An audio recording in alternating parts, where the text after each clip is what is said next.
9 juin 2012. Une date à jamais gravée dans la famille, mais aussi surtout dans mon cœur, parce que ce jour-là, mon fils, le maréchal des logis-chef Pierre-Olivier Lumineau, est décédé avec ses 3 frères d'armes dans la vallée de Kapisa, en Afghanistan.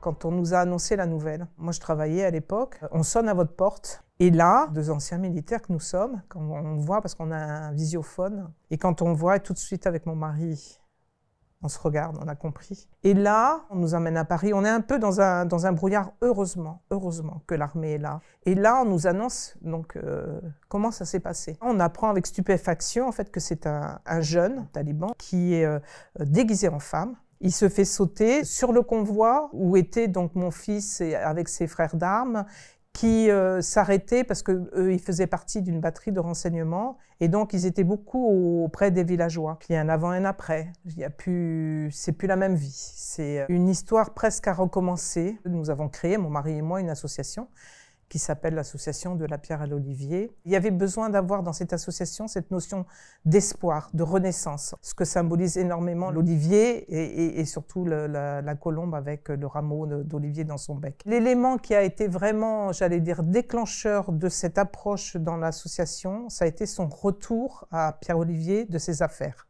d'Afghanistan.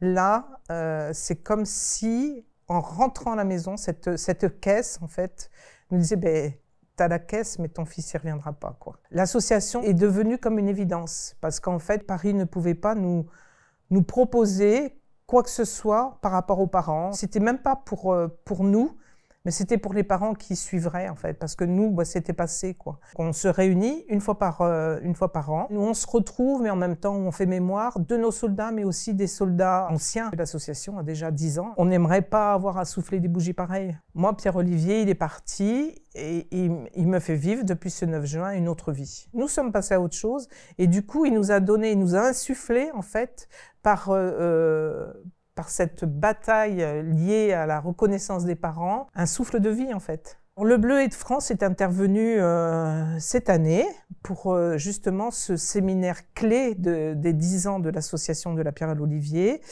et en nous apportant une aide financière pour pouvoir justement donner le maximum à la journée. Le Bleuet de France est toujours là. La preuve, c'est que je témoigne aujourd'hui.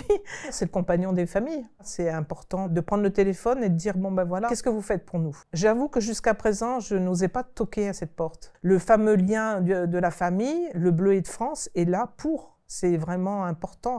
Le Bleuet de France, si je devais le définir, je dirais que c'est un accompagnateur. C'est vraiment une institution qui est là depuis longtemps et qui a la notion de la mémoire au plus profond de lui. Nous, quand on est dans la difficulté, c'est voilà, quelqu'un, enfin, voilà, parce que moi je préfère le mettre dans une notion de personne qui va vous tendre la main. C'est vraiment, il ne faut pas hésiter en fait à aller voir le Bleuet de France.